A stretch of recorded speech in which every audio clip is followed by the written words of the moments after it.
আসসালামু আলাইকুম প্রিয় দর্শক, স্বাগত জানাচ্ছি সুরমা টিভি 24 এর নিয়মিত আয়োজন আজকের শীর্ষ সংবাদে। আমি হাবিবুর রহমান। শুরুতেই জানিয়ে দিচ্ছি আজকের দেশের শীর্ষ সংবাদগুলি। প্রধানমন্ত্রী তারেক রহমান কুমিল্লায় রেল ক্রসিংয়ে ট্রেনের সঙ্গে বাসের সংঘর্ষে হতাহতের ঘটনায় গভীর শোক ও দুঃখ প্রকাশ করেছেন। শনিবার দিনগত মধ্যরাতে কুমিল্লায় ট্রেন দুর্ঘটনার নেপথ্যে কারণ অবিলম্বে খুঁজে বের করতে প্রধানমন্ত্রী নির্দেশ দিয়েছেন। তথ্য ও সম্প্রচার মন্ত্রী জহির উদ্দিন স্বপন বলেছেন, সাংবাদিকতা একটি মহান পেশা হলেও কিছু ব্যক্তির কর্মকাণ্ডের কারণে তা বিতর্কিত হয়ে পড়েছে। তিনি বলেন, প্রধানমন্ত্রী সহ রাষ্ট্রের শীর্ষ পর্যায়ের ব্যক্তিদের যেমন জবাবদিহিতার মধ্যে থাকতে হয়, তেমনি গণমাধ্যম কর্মীদেরকেও জবাবদিহিতার আওতায় আনতে হবে। মুক্তিযুদ্ধ বিষয়ক মন্ত্রী আহমেদ আজম খান বলেছেন, প্রধানমন্ত্রী তারেক রহমান গণতান্ত্রিক বাংলাদেশের যাত্রা শুরু করেছেন, তাই মুক্তিযোদ্ধা কমান্ড কাউন্সিল সহ প্রত্যেক কমিটির পর্যায়ক্রমে গণতান্ত্রিকভাবে গঠন করা হবে। মধ্যপ্রাচ্যের চলমান যুদ্ধ ও বৈশ্বিক চাপের মধ্যেও সরকার দেশের অর্থনীতি স্থিতিশীল রাখতে চেষ্টা করছে বলে জানিয়েছেন অর্থ ও পরিকল্পনা মন্ত্রী আমির খসরু মাহমুদ চৌধুরী।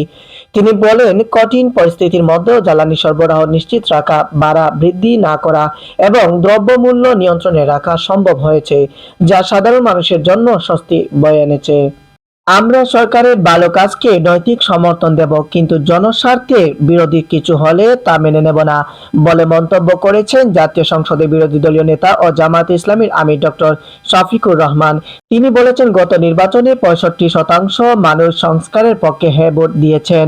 গণভোটের এক অংশ বাস্তবায়ন হলেও আরেক অংশ এখন পর্যন্ত উপেক্ষিত। প্রিয় দর্শক, আপনারা এতক্ষণ দেখছিলেন আজকের দেশের শীর্ষ সংবাদগুলি। এবার থাকছে আন্তর্জাতিক সংবাদ। মার্কিন প্রেসিডেন্ট ডোনাল্ড ট্রাম্প যদি ইরানের বিদ্যুৎ কেন্দ্রগুলোতে হামলা চালানোর হুমকি কার্যকর করেন, তবে কৌশলগতভাবে অত্যন্ত গুরুত্বপূর্ণ বাণিজ্যিক সমুদ্রপথ হরমুজ প্রণালী পুরোপুরি বন্ধ করে দেওয়ার হুমকি দিয়েছে দেশটির সামরিক বাহিনী।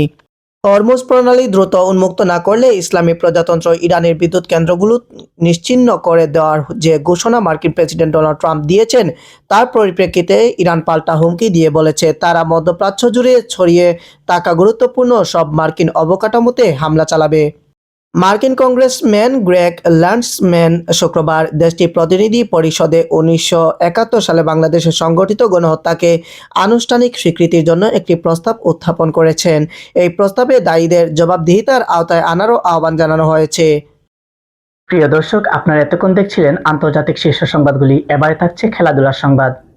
পরপর দুটি ম্যাচ বাতিল হয়েছে আর্জেন্টিনার। স্পেনের বিপক্ষে ফিনালিসিমা বাতিল হওয়ার পর গুয়াতেমালার সঙ্গে সিদ্ধান্ত নিয়ে আর্জেন্টিনা ফুটবল অ্যাসোসিয়েশন, সেটিও বাতিল হয়। এবার নতুন সূচি ঘোষণা করেছে এএফএ। দেশের ক্রীড়াঙ্গনে এখন সবচেয়ে বেশি আলোচিত ফুটবলাররাও উজাড় করে দিয়েছেন দেশকে। সামর্থ্যের সবটা ঢেলে ছুটছেন সাফল্যের নেশায়। পুরুষদের জাতীয় দল থেকে শুরু করে নারী জাতীয় দল কিংবা বয়সভিত্তিক দলগুলোও চেষ্টার কমতি রাখে না। প্রিয় দর্শক, আপনারা এতক্ষণ দেখছিলেন সুরমা টিভি 24 এর নিয়মিত আয়োজন আজকের শীর্ষ সংবাদ। পরবর্তী সংবাদ দেখার আমন্ত্রণ জানিয়ে আজকে এখানে বিদায় নিচ্ছি। আল্লাহ হাফেজ।